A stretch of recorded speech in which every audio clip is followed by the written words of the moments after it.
announce our first speaker of the session, Barak Weiss, who will talk about Horocycle orbits and strata of translation surface, part 1. Thanks for the introduction. Thanks for the organizers. Thanks to the organizers for inviting me to speak. So this is a joint work with two Johns.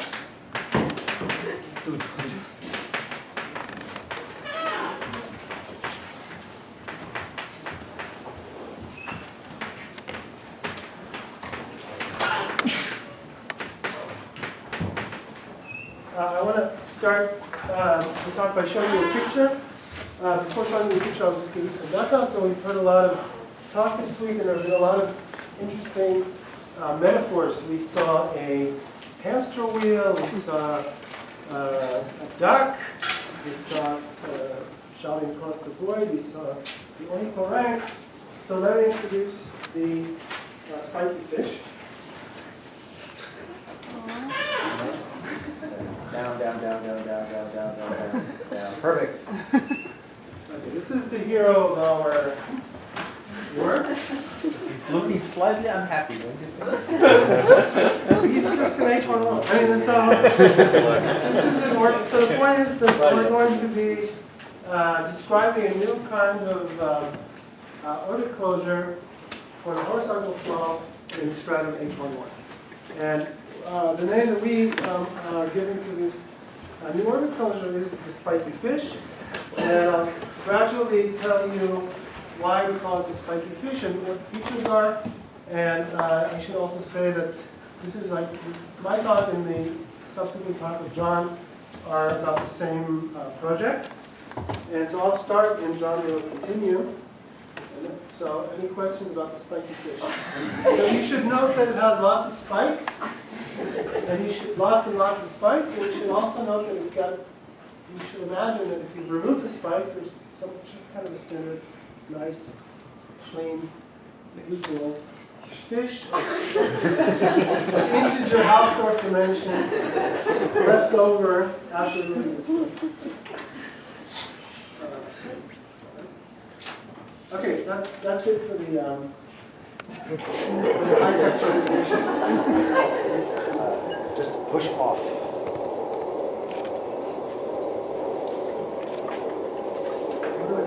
So projector off right under projector on. You did tell me you wanted to turn it off. You wanted to turn it off.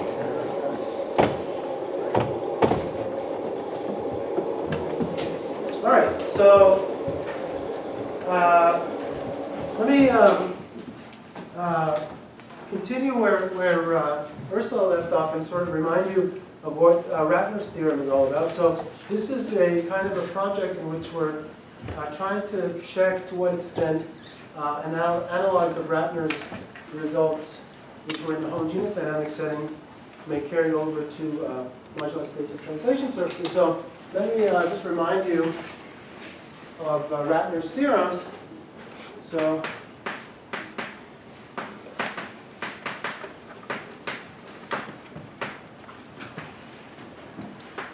G a group. I'll give you some examples to keep in mind. Maybe G is SL and R. Gamma is a lattice. So maybe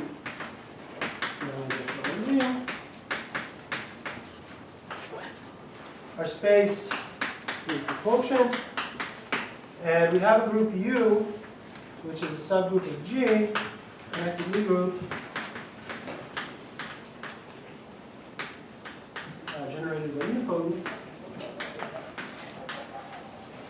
I'm not going to define unipotence. It's in a general Lie group. In SL and R, a unipotent is a group is an element, all of whose eigenvalues are equal to 1. And let me give you two examples here. So two examples which will be of interest. Maybe U is a one-parameter group, so maybe we have ones on the diagonal, and maybe we have, U is the group of matrices of this form. Okay? Everywhere where I don't put anything, that means there's a 0 there. So that's a group sitting inside SL and R. Or maybe U is a copy of SL to R sitting inside SL and R in this upper left-hand corner, kind of away. So SL2R, or anything isomorphic to it, or these one-parameter groups of matrices of eigenvalue 1 are examples of connected groups generated by unipotents. And now you're considering the action of U on X. There's a nice global measure coming from Haar measure on X. And there are 3 questions that you might want to ask. What are all the measures, all possible measures, which are invariant for this action? What do the orbit closures look like? And there's a further genericity statement, which I would also state. So the first theorem is that for any U-invariant ergodic probability measure mu, there's a group L,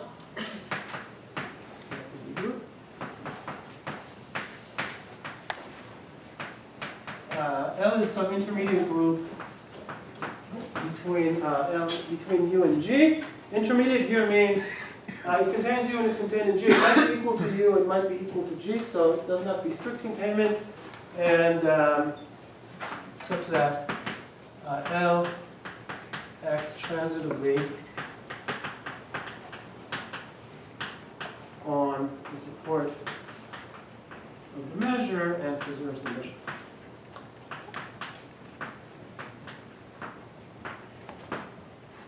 And these last 2 sentences are kind of a fancy way of saying what Ursula said kind of more concretely. So this just means that there's a point in the space such that the support of mu is the orbit of X under L. I should say one thing. In Ursula's talk, the group was acting from the right. In my talk, the group was acting from the left. In Ursula's talk, the big group G was not, the example she gave was this symplectic group of index 2G, and the group U that she was using was a symplectic group of index 2G minus 2. But, so the support of mu is an orbit for this group L. In particular, this orbit is closed, and this orbit carries a finite L invariant measure, which means the measure coming from the Haar measure on L descends to this orbit in an invariant way. So that was this intersection of the lattice property that Ursula mentioned, which I don't want to rewrite. So,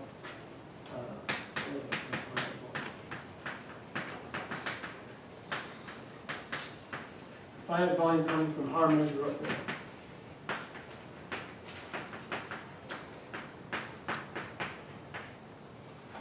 This is the measure classification theorem. In the examples that we have, if we start with the simplest example where n is 2, so this is the usual space SL2R over SL2Z, then the orbit H could be, then U is the unipotent flow, then H could be equal to the unipotent flow, in which case we have a closed orbit, and we're looking at length measured on this closed orbit, or it could be the L could be equal to G, in which case we have the Haar measure of the big space. So there are only 2 cases, but in higher dimensions there could be more cases.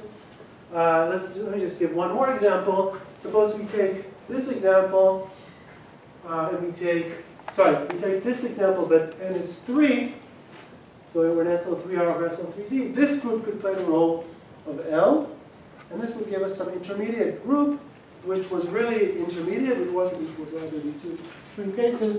And then there would be kind of a submanifold, a nice submanifold sitting inside the space, supporting a nice measure. In this case, the measure would be that the space, that this closed orbit of this group would actually be a copy of SL2R over SL2Z, embedded in SL3R over SL3Z.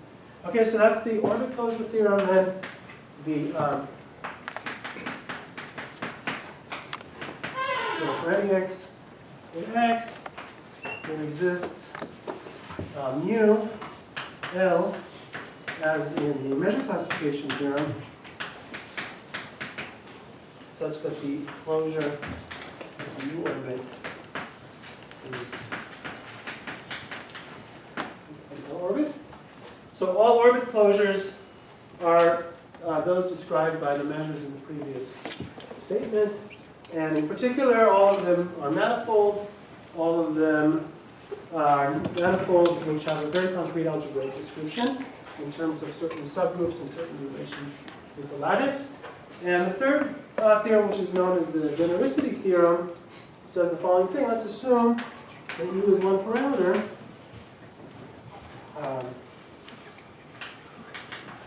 It's a one parameter group. And then for all x in X, it exists L U as U1, such that the orbit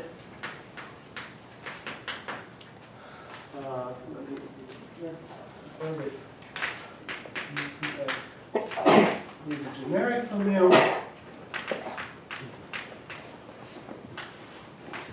And what this means is for any continuous conductive supported function f on the space, if you average, time average along this orbit, you tend to the space average with respect to this measure. Okay, so every orbit is generic for one of the measures in this list, where the measure may depend on your starting point. Okay, but the measure may depend on the starting point. But I just want to note something that comes out of this, which is kind of a small feature in Ratner's picture, but it's important for us. One of the things that you see here is that if a point is generic for a measure, it's actually contained in the support of that measure, right? Because the measure is supported on its orbit. The support of the measure is the orbit. So what am I saying? Here's something that never comes up in homogeneous dynamics. Suppose you have for example, a periodic orbit for the Horocycle flow. You cannot have a point which is not on the periodic orbit, which is spiraling closer and closer to this periodic orbit, and being generic for the measure on the periodic orbit. If it's generic for a measure, the point has to have started in the support of that measure. Okay? Those are Ratner's famous results. And so it's been an ongoing program to try and figure out whether or not similar results are true for the moduli space of translation surfaces with the action of SL2R. And you know a lot about this for the case when the acting group is SL2R because of the famous result of Mariam and Alex Eskin, and that they proved. So I don't want to state the theorem, but there's an analog of the Ratner measure classification theorem due to Eskin-Mirzakhani. There's an analog of the orbit closure theorem due to Eskin-Mirzakhani-Mohommadi. There's an analog of the genericity theorem also due to Eskin-Mirzakhani-Mohommadi. But here the statement becomes more involved because all of what I'm discussing now is about the action of SL2R.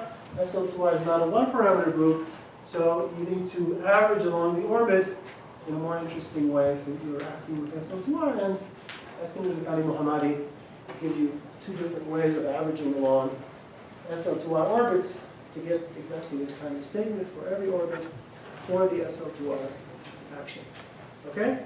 So, as I'm sure you all know, this was a very big breakthrough, and it had been conjectured long before. And the question that we are trying to answer is whether or not one can get a similar picture for the smaller group, which is the one-parameter subgroup inside SL2R. So in the case of strata, the space may have different dimensions, but the Lie group acting on it is always SL2R. And inside SL2R, up to conjugation, there are only two groups generated by unipotent elements. One is SL2R itself. That's where Eskin-Mirzakhani-Mohommadi come in. The other is the Horocycle flow. That's what we're studying. So from now on, the Horocycle flow. So let me just write that down. So Eskin-Mirzakhani-Mohommadi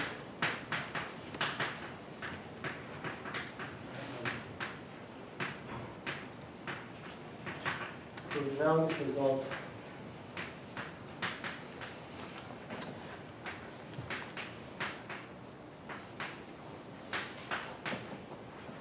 for the action of, let's put U equal SL2I acting on a stratum of translation surfaces.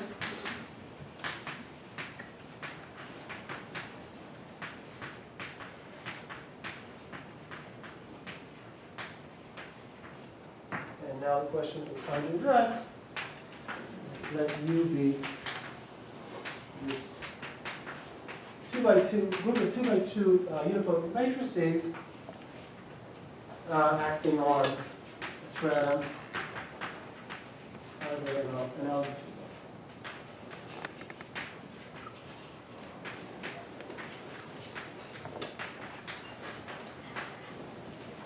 So this is a complicated question with lots of possible cases. You might not be looking at all strata. You could ask this for any affine invariant manifold by affine invariant manifold. The answer may differ from one affine invariant manifold to another. You can ask about the measure classification theorem. You can ask about the orbit closure theorem. You can ask about the genericity theorem. All of those could potentially be distinct issues. And what I want to tell you about today is some new examples that are related to the orbit closure theorem and the genericity theorem.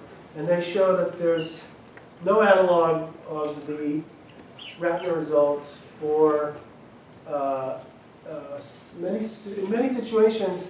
Let's just put it this way: in many situations, the picture is very, very different.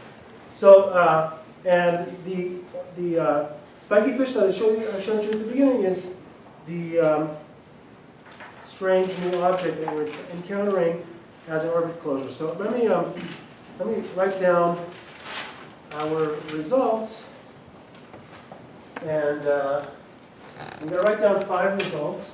So maybe I'll do that on this board. Sorry, I'm going to write down 4 results. I'll write that on this board here, and some of them, I'll discuss some of them in my talk, and then John will discuss them further in his talk. So let's let, maybe before I state it, in the interest of preserving space, let's let curly E be the locus of, so this is what, in the Coulomb classification of eigenform loci, this is what's called E4, the eigenform locus of discriminant 4.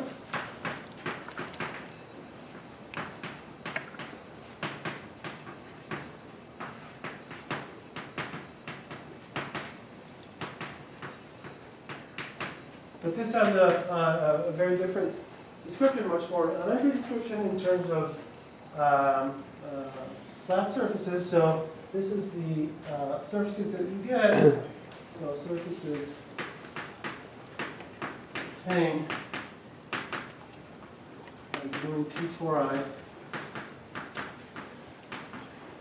2 isometric, 2 identical tori.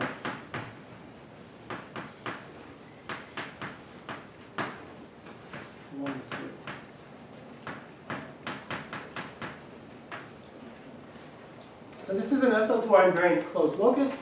It's one of the loci that shows up in the classification of SL2I invariant sets in genus 2. This is a subset, a submanifold in the stratum H11, and this is going to play later. Is going to play the role of the nice smooth part of the fish.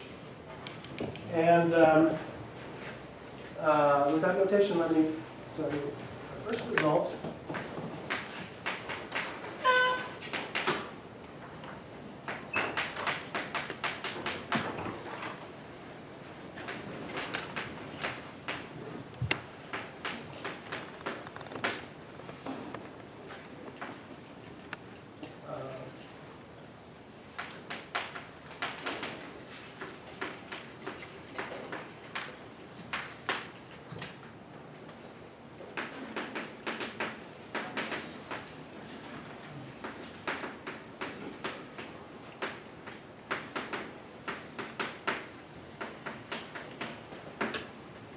first result says that you can find a point, a translation surface in H11, and a nice measure, a nice SL2I invariant measure.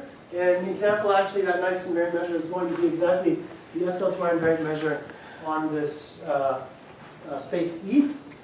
And the point that you're looking at is going to be generic for this measure in the sense written above. In other words, the trajectory is going to average to the measure on E, but the point will not be in the support.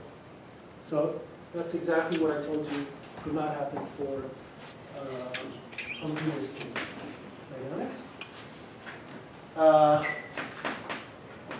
Second statement is there's So Q is the support of mu all of E?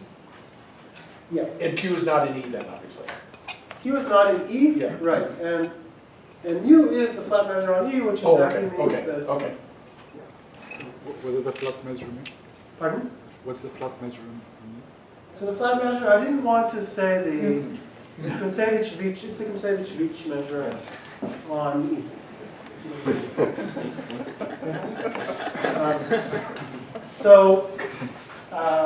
Second statement.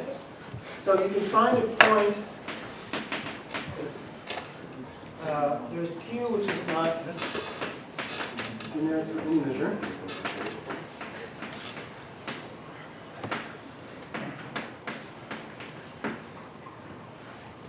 Okay, so this contradicts the Ratner genericity statement in H11.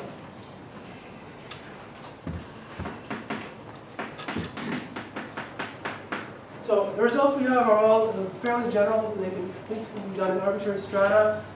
We need certain things like replacements for this locus E and so on and so forth. In this talk, and I think in John's talk, actually, we're not going to shoot for any generalities. So today everything will be in H11. But it's more general than that. And there's an element H11 again, such that the orbit closure, its orbit closure has non-integer Hausdorff dimension.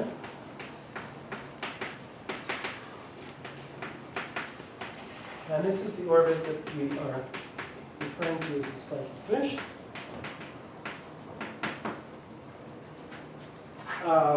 So, of course, this is just a name, but I'll explain why we call this a spiky fish in more detail as we move on. You sort of give a definition. And the fourth statement that I wanted to write down is there's a path surfaces Qi depending on positive parameter, and it does not. It's not inside E. Outside E.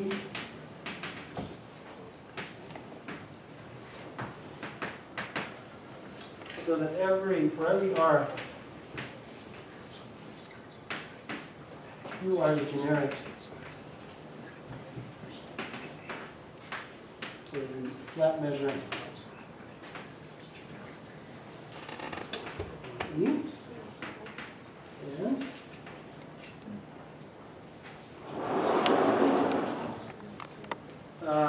also, three more things are true. If you take two different parameters, R2 and R1, and look at the respective orbit closures,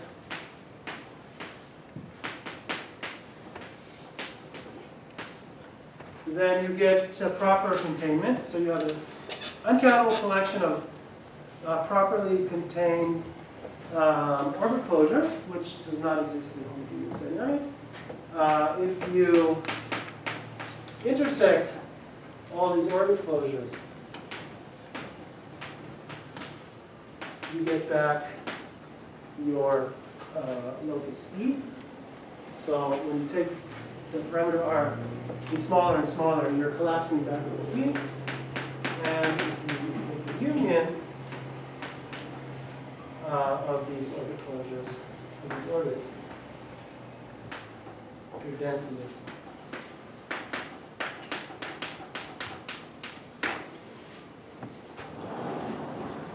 So that's the theorem that we're going to be talking about.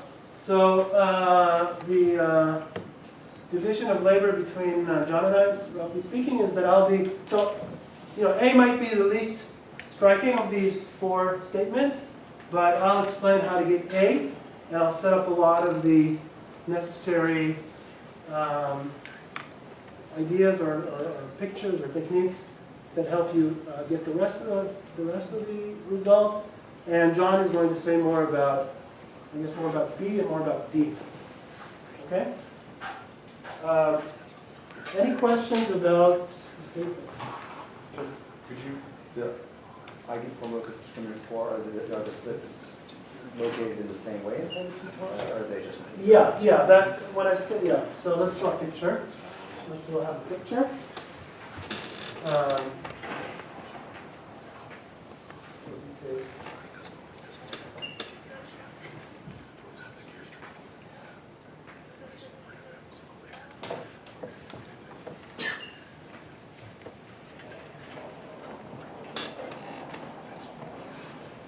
these are supposed to be identical, two identical tori, and suppose I glue them so that this glues here and this glues here, and everything else glues to the opposite side of the same polygon. So if you do that, then what you're getting is these two hexagons are actually, if I hadn't glued across, if I just glued this side, I would have gotten a torus. These are identical tori, and let's connect. If I can disconnect them by cutting across these two edges, and that would form a slit on my genus 2 surface. And so that's an example of a surface in E. Another way of sort of drawing surfaces in E is to take two identical parallelograms and insert a slit. Okay, so everything in this picture glues inside this picture, but one side of this slit glues to the other side of the slit on the other side. So this is what surfaces in a locus E look like. Any other questions? Okay, so the basic construction that allows us to prove these results is something that we call a tremor map. So I want to define tremor maps. Before I define them, let me sort of say what they are or what they are about. So a tremor map is a certain kind of generalization of Horocycle trajectory. So Horocycle trajectories are special cases of tremor maps. But you have a larger collection of tremor maps than just the Horocycle maps. And if you're at a given point, the amount of degrees of freedom which give you different tremor maps will depend on the point. So it's not coming from a globally defined group action. At different points, you have different amounts of degrees of freedom for flowing along a tremor trajectory. So I want to introduce that. Before introducing that, let me sort of pay a little bit more attention to the Horocycle flow and set up some notation.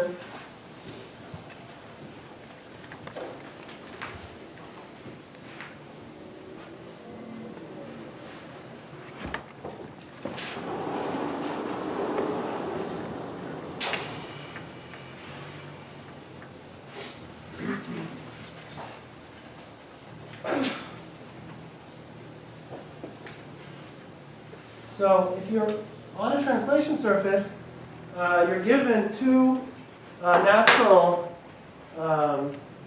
cohomology classes in the first relative cohomology of the surface. So let Q be a translation surface with singularity set sigma, which I'll denote with a subscript Q to emphasize that I'm on a fixed surface. And so I can define for any curve delta, say closed, joining singular points,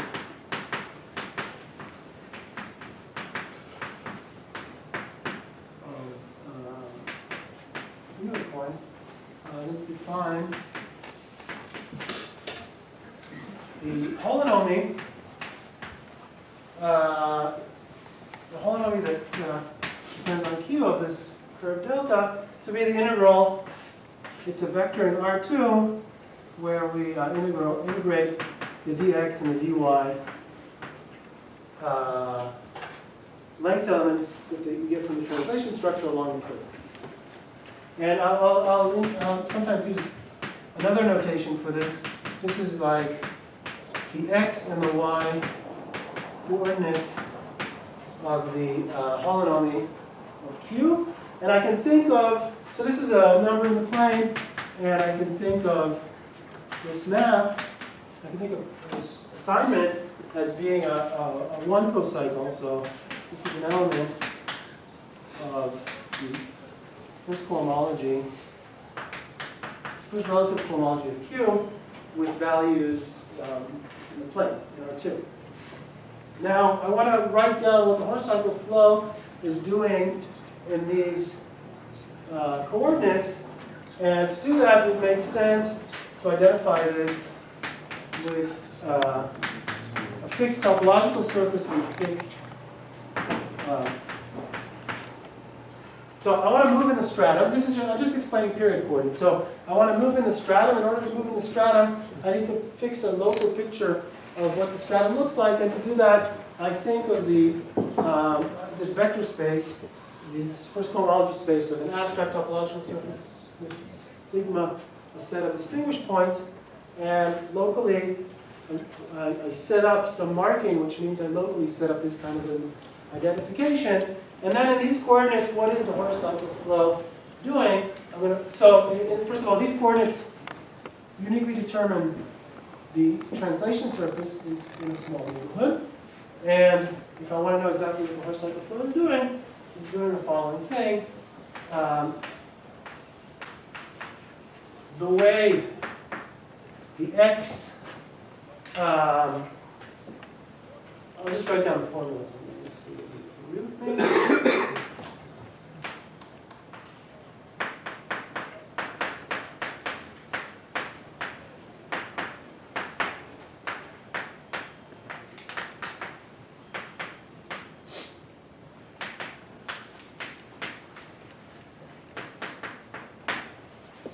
When you apply the Horocycle flow to paths, you're not changing the heights of the paths. So that means that the second coordinate of delta is not changing. That's exactly what this formula says. And the x-coordinate is changing, and it's changing at a certain speed. And the speed that it's changing at is the y-coordinate of that path. So this formula exactly tells you how the Horocycle flow behaves in period coordinates. Okay? Now, I've written it this way to emphasize the role of these two one forms, which I can think of as transverse measures on the surface. So let me define a transverse measure, because so now I'm defining, this is the Horocycle flow, and I now want to define a generalization. So definition, a transverse measure for the horizontal foliation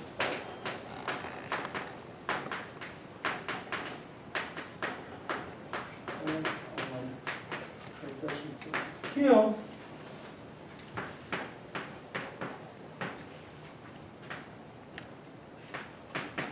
is a collection of measures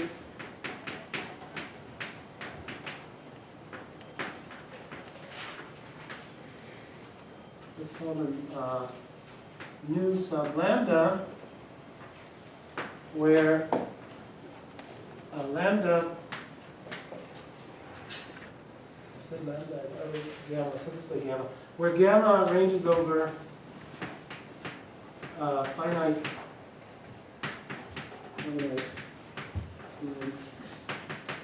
paths transverse to F. collection is closed.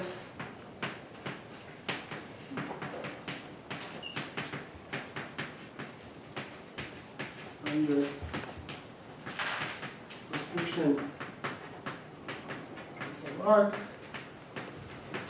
and motion along loops.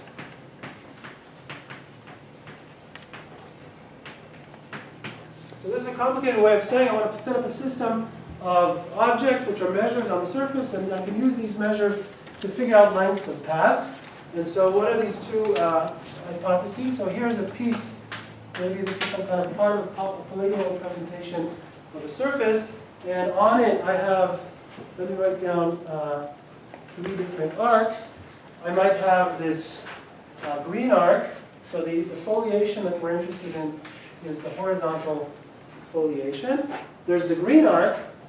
Inside it, there's a sub-arc, which is this purple arc. And maybe here, there's some other arc. And all of these arcs are everywhere transverse to the leaves of the foliation. And what I'm requiring, first of all, is that the measure on the purple arc is just the restriction of the measure on the green arc to the purple arc. And what I'm also requiring is that if you take points and just move them along from the purple arc to the red arc, the measure is going to be preserved. So that's the notion of a transverse measure. And there's a bijection between transverse measures for a translation surface and invariant measures for the IET that you get by looking at the first return map along horizontal foliations. But this is kind of a more surfacey way of thinking about invariant measures for IETs. And what I can do now is take a transverse measure and plug it into the formula. Why don't I do that? I'll just do that over here. Well, do that over here. So let nu be the transverse. So example, dy is a transverse measure. Integrating the y, the dy form that is inherited from the planar structure exactly has these properties of integrating them along arcs. So let v be a transverse measure. And let's define the tremor corresponding to starting at translation surface Q and corresponding to this transverse measure nu, so that in period coordinates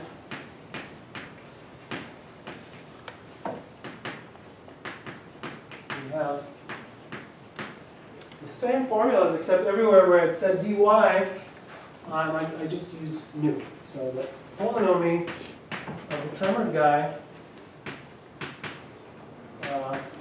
applied to a surface. Well, I don't need to. Holonomy of tremor guy is equal to the initial holonomy plus, let's take a t here as well.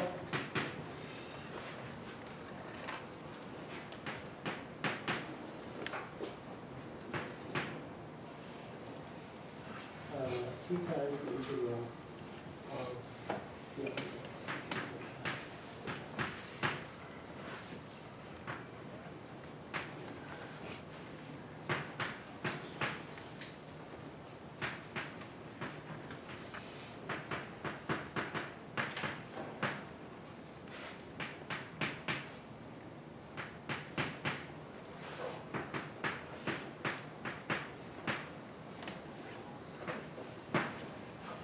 I'm going to move the board up a little bit and let you compare this formula with this formula. The only difference between the two formulas is that I replaced this, which is dy, which is integrating dy, with this, which is integrating nu. Okay? So this is called a tremor map. And let's see we'll play a major role. So let's give some examples.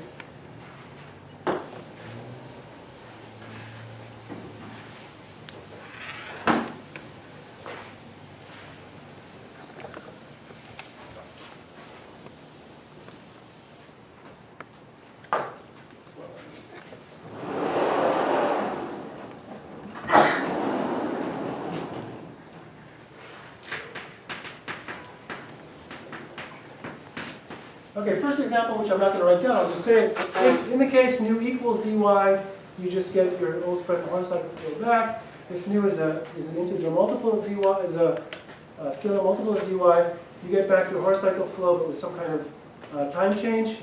You might be going slower or faster. The interesting cases are when you take nu essentially different from dy. And here are some things you can do. So let's assume that we have, if nu is dy restricted to a subsurface, which is f invariant. Maybe you have a splitting of the surface into subsurfaces along a horizontal decomposition. Example would be this case, where we could take dy just restricted to one side, call that nu, and have it in one form, have the transverse measure be 0 here. Or we could have it be the Lebesgue measure, the usual dy over here, and minus dy over here, or some kind of combination of different words on the two pieces. Then when we apply, so subsurface, let's call it prime.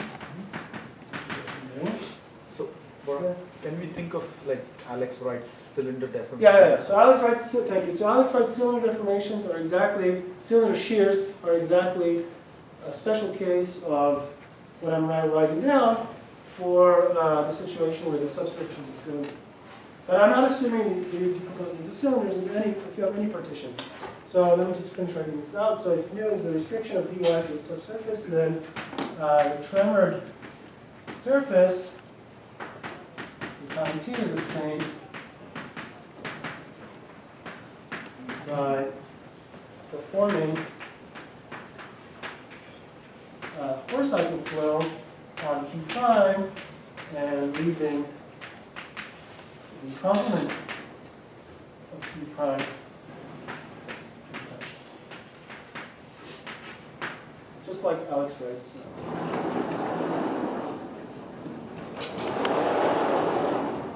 cylinder shears. It's much more interesting. So is this definition? Pardon? Does this definition depend on the measure equivalent class or the transverse measure? Could you speak up with the question? Yes. Does this depend on the measure equivalent class or the transverse measure? The definition. The definition depends on the transverse measure, on all of it. I mean, so the equivalence class is up to scaling, right? So, But I really want the measure. I don't know if I answered your question. so nu is not a point in ML. Nu is a point. It's an I don't like ML because it doesn't tell me what's going on with critical leaf somehow. But for the purposes of this talk, you're welcome to think about ML. We're not going to be discussing anything. So in principle, you could also start discussing things like atomic transverse measures, but I'm not going to do that. My question is not well defined for ML. That's what I was asking. I'm not moving things on ML, I'm moving things into space, but it's important to know somehow what the options are, what the invariant measures are, so that I can perform the motion. I don't know if that's okay. So the most interesting case, most interesting is what we call, so if the foliation is minimal, not uniquely ergodic,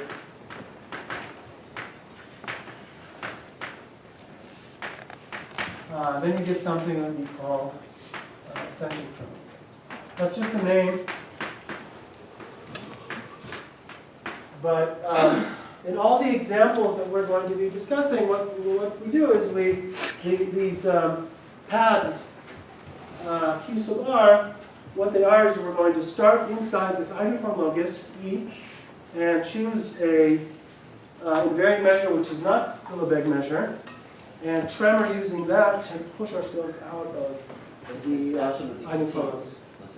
In these examples, it's going to be absolutely continuous with respect to Lebesgue. Well, unless Lebesgue is ergodic, but not uniquely ergodic, and then it might not be, okay? So in the first example, does the slit have to be horizontal or?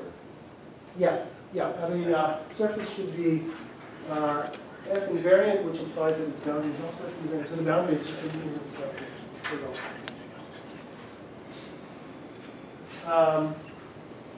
Okay, so let me tell you some facts about tremors.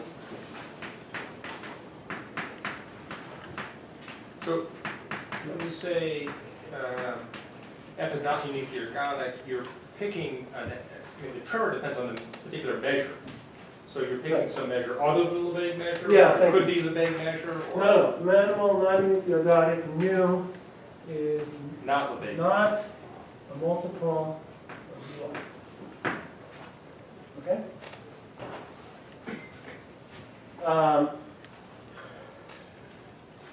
Facts about tremors. First fact is that let me write it down informally and then more formally. So if you look at UTQ and UT parameter Q, so I take a Horocycle orbit of Q, and I take a Horocycle orbit of something that's obtained from Q by applying a tremor, then these two orbits stay bounded distance from each other, so they're fellow travelers.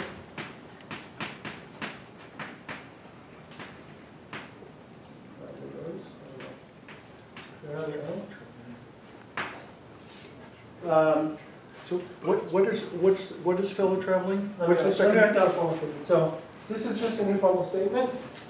The formal statement on if mu is absolutely continuous with respect to dy, so I'm making another assumption, then if you go over the distance, you fix some distance, I'll tell you what distance I prefer in a second, on your strata.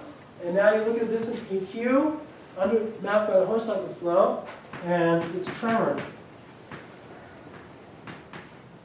mapped by the Horocycle flow. And they stay bounded distance away from each other. Yeah. So going back to the same question I asked you. So what does this inequality mean? So nu This? on the second line on the board. This. Yeah. Nu is Could nu transverse measure. could nu be Yeah. measure equivalent to dy? So I don't know. The reason I'm having a hard time answering the question is I don't know what measure equivalence means. So what? It's absolutely continuous, so I mean, they have the same sets of measures 0, is that what you're? So we're interested in a non-nuclear organic situation. So the collection of transverse measures is a cone, and if so, your measure nu might lie on the ray through. Inside this cone. There's kind of a preferred ray which corresponds to the canonical measure dy, Lebesgue measure, and then there are other rays. And I'm interested in the case where I don't choose the canonical measure dy, and that's what I call an essential tremor. So you really think of them as homology classes themselves? Pardon? So can I think of them as homology classes? Yeah. We think of them as homology. Well, some of us think of them as homology classes. Some of the co-authors like to think of them exactly as homology classes. So I welcome you, certainly, and not as income exchange as God forbid. Okay, that's the first fact. So proof, just if you want to prove this, I'll give you. So first of all, what is the distance? It's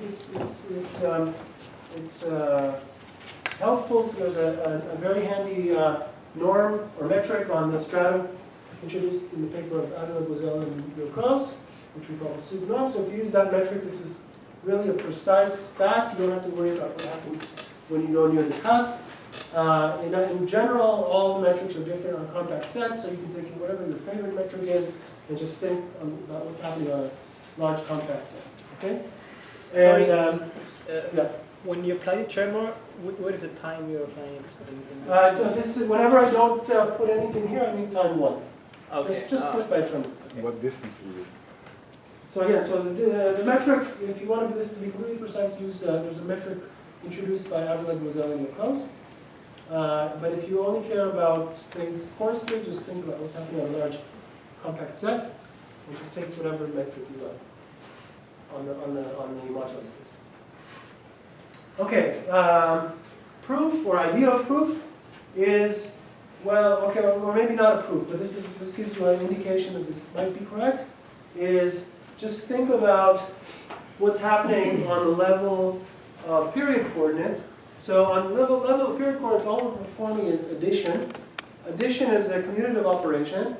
So we can think of this thing as being the tremor.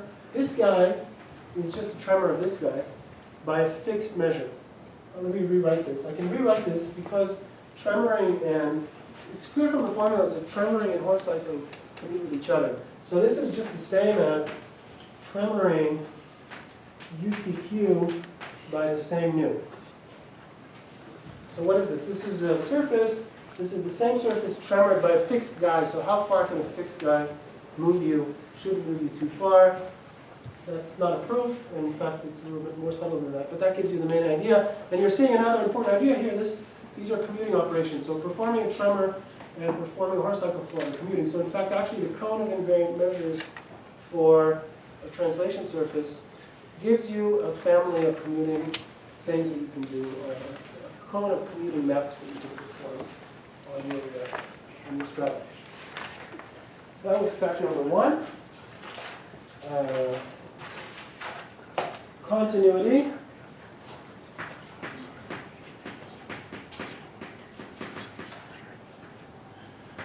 If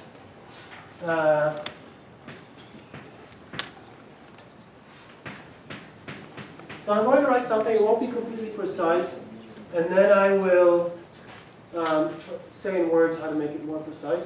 But I want to say that if you have two sequences, so Qn is translation surface convergence to Q, so maybe one more piece of notation. So let CQ plus be the cone of transverse measures.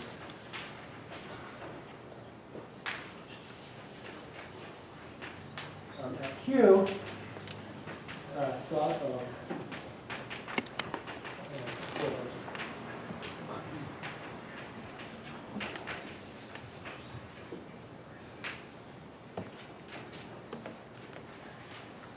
okay, so to make John slightly unhappy, but everybody else may be a little happier. So take these measures and really think of them as cohomology classes. At every surface, you get a certain cone in cohomology of the surface.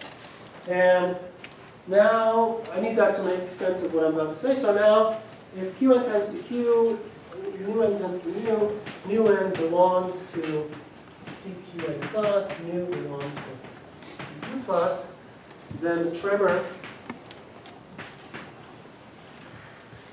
Qn using nu n converges to the tremor of Q using nu. And the reason I set up these cohomology classes is that I could just tell you what I mean by this convergence. Just the convergence is as cohomology classes, okay, with respect to some fixed marking. Yeah. You said if there was some continuity argument in the fellow traveling statement. Pardon? So nu is absolutely continuous to dy. Right. So this fact, we prove it under this hypothesis.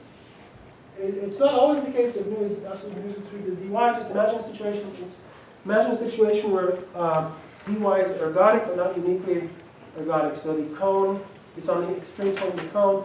Then we don't know how to prove this statement, and I think it might be false. We don't have an example yet, but we think it might be false. But at least if you assume this, then we have this statement. Is that because you have to worry about the cusps? We never worry about that. No, I mean, No, I'm just kidding. That has to be the cusp. is that why you make that assumption, is to take care of the... Not only. Okay. There's some kind of, we have to worry about atomic tremors. Basically what's worrying us is atomic tremors, just in a nutshell. And this helps us rule out atomic tremors. Okay, so this is a continuity statement. I was planning to give you a little bit of detail on how it's proved, but I'm running low on time. So, so the tremor map is continuous, but you see that it's sort of defined on a strange measurable set. It's not everywhere defined, but where defined it is continuous. And as a corollary of this continuity, the limit, so if Qn tends to Q, then the limit of the CQ and pluses is contained in So all possible sequential limits of all possible tremor, all possible transverse measures on Qn, you take their limits, and the limits exist, and are contained in the tremor space for Q. So this is a kind of an immediate corollary. So 3 follows immediately from 2, but it's kind of convenient to state it in this way, because now we can ask what happens in the case that you're approaching a uniquely ergodic surface.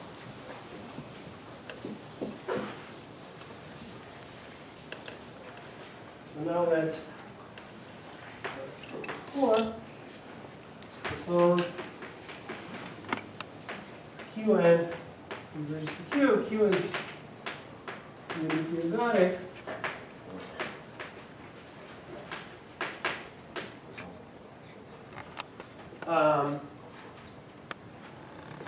You mean the horizontal foliation of Q when you write that? No, I just mean as translation surfaces, points in the stratum, Qn approaches Q. The unique ergodicity is for. Oh, yeah. Whenever I say measures, I mean the in terms of the horizontal foliation of the unit. And then, nu n are unit length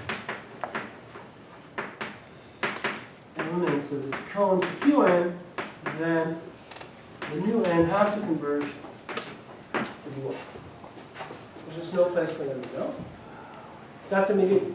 If you look at 3, compare 3 to 4, you see that 4 is a special case of 3 in the case when Q is uniquely ergodic. And then finally, I can state the following corollary, which is important for us. Now, if I do, let me talk about distances. So now, suppose the orbit of Q is equidistributed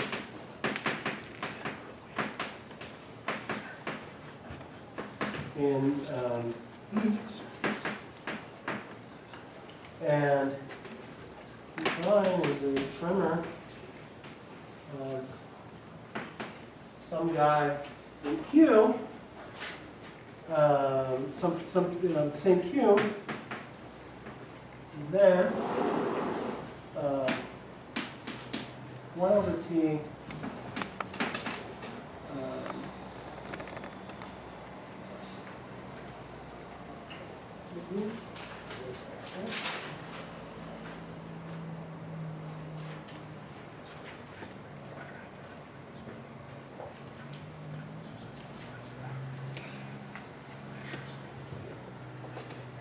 then there exists some T0 such that U soup goes to infinity, 1 over T, distance between U, T, Q prime, U, T plus T0, U, T, is 0.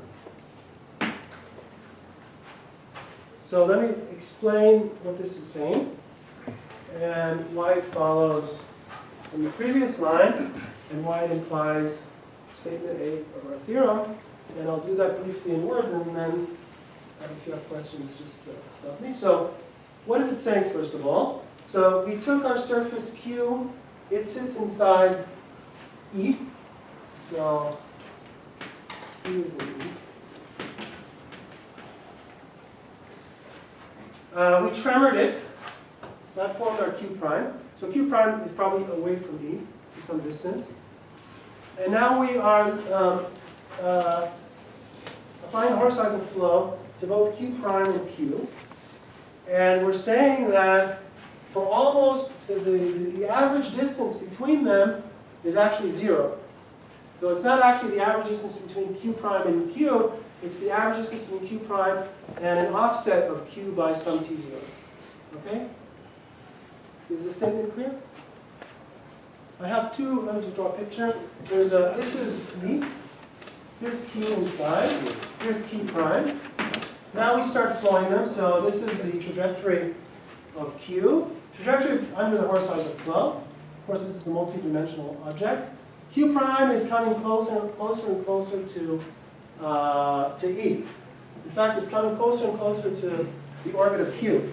And it's spending asymptotically all of its time except a negligible amount distance less than epsilon for any epsilon. Okay, so that's the phenomenon that I'm talking about. Yeah, and you might have a little, to make the connection to the spikes, you might have kind of very infrequent events where you suddenly pop away from E. And in fact, that is what happens, as we will discuss later. But somehow, on average, you guys just drift towards E in a very strong sense. Yeah. So the Horocycle orbit of Q is equidistributed, but Q itself is not uniquely ergodic, right? In this. That's correct. That's correct. Uh-huh. So there's an issue of how you find some surfaces. And this comes out of earlier work that I did with John and Matt Bainbridge. So why are there surfaces Q whose horizontal foliation is not uniquely ergodic, but which are equidistributed in this E? That's an But which are still equidistributed. That might have been done by human conservation. I mean, okay. So we use work with Litois to know that there are such surfaces in every one of these EDs for every item. Okay, so I hope the statement is clear. So on average, these two trajectories come closer and closer to each other under the Horocycle flow. And it's a shear, or this is T0, where does it come from? Yeah, and where does T0 come from? So let's look at 4. What's happening? So this guy, let me draw the uniquely ergodic set inside E. So on E, there's a bunch of surfaces of full measure which are uniquely ergodic. Their horizontal foliation is uniquely ergodic. Every time you come close to one of these, let's apply this statement. And what is the statement telling us?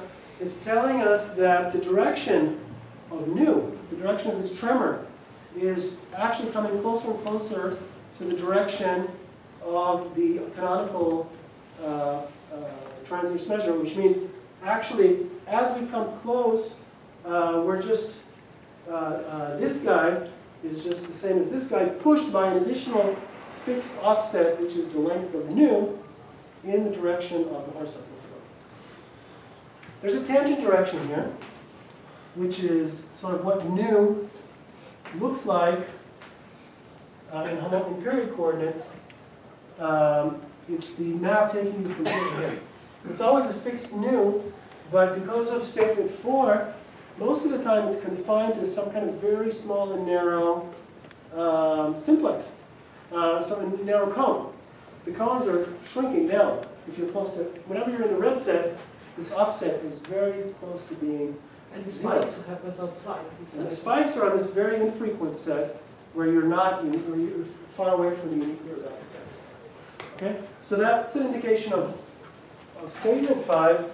And now if you look at statement A in our theorem, you see that that's exactly what I've constructed. So to close the circle. So suppose we could find a measure mu whose support contained surfaces, which are at the same time generic for the Horocycle flow and non-uniquely ergodic for the horizontal foliation. So generic for the Horocycle flow is my work with Matt and John. Non-uniquely ergodic, there's a long history for non-uniquely ergodics in this E locus. Then you apply the last statement, and you're getting trajectories which are outside, but spend asymptotically all of their time tracking the guy that's inside of that distribution. Okay, thanks. So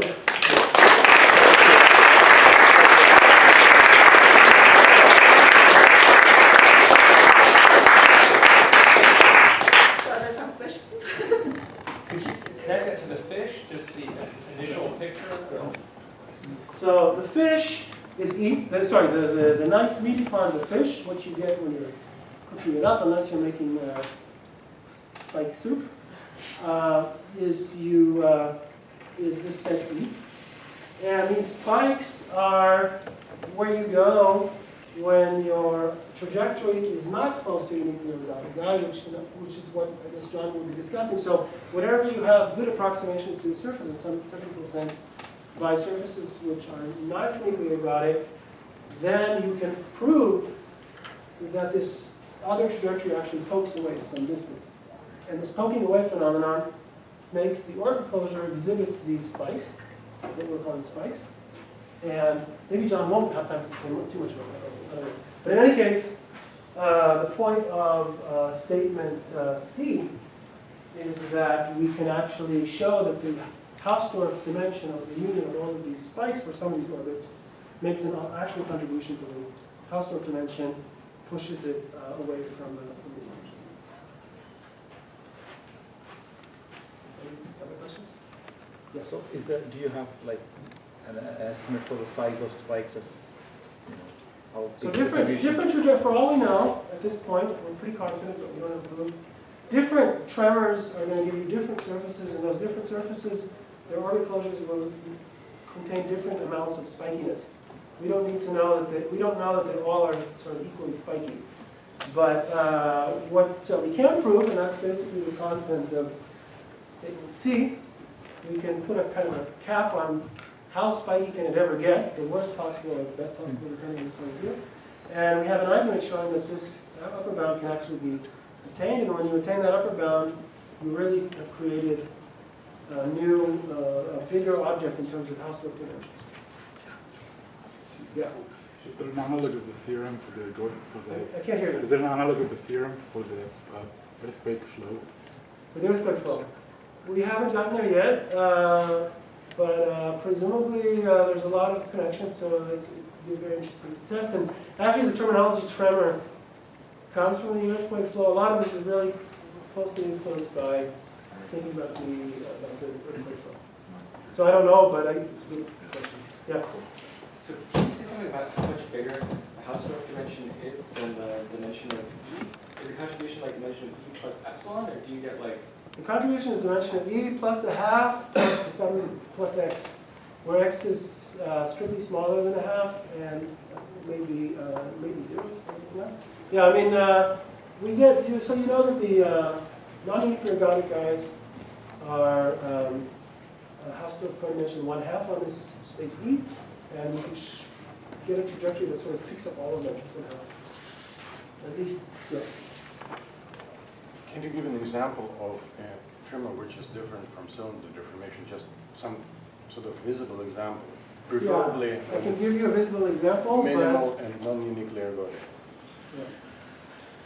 Just how Sure can me? one? I mean, there are all these experts in the audience. Let me tell you how I see it. Yes. Okay, take your two-cylinder example. Two-cylinder example. Take the one you didn't want to take. Take the two tori you didn't want to split. Now rotate it by a tiny amount, and just imagine that by some stroke of luck, there's another slit horizontal, which separates the two tori. They're much longer, but the two tori don't wrap around evenly. So you have these two. It's this basically this Mander-Smiley argument, right? You have your initial splitting, and then you look at the same surface, and by some magic, there's an almost horizontal direction, and you tilt things so that it's horizontal, and you get a new cylinder configuration where the two cylinders are separated by a much longer horizontal slit. But by some magic, this cylinder is almost entirely here and doesn't hardly intersects this guy. Most of the time it's up here. And suppose there's such a sequence. Okay, now think of the shears that you get by performing the, just shearing the top subsurface in this decomposition by a fixed amount. You will see that the shears, if you do this for the approximants, the shears actually converge. And they converge to some deformation on your surface, which, even though the surface does not have cell connections in the horizontal. That's the best answer I can give. So I mean, basically, sort of follow the logic of the constructions of non-uniquely ergodic foliations, and just think what would happen if you performed Horocycle flow. Every time you saw decomposition, you perform Horocycle flow on 1/2 of the picture, not the other half. You just think about what would happen. That's a trimmer. Would it be fair to think about trimmer as, well, you have this two measures, and say 95% of measure lives, say, on one of the two, and you sort of, you twist only this set and you do not. Yeah, exactly. That's the, Yeah, that's exactly. Yeah. I think we should stop here now and start the next talk in 2 or 3 minutes as soon as we have 3 minutes. So thanks.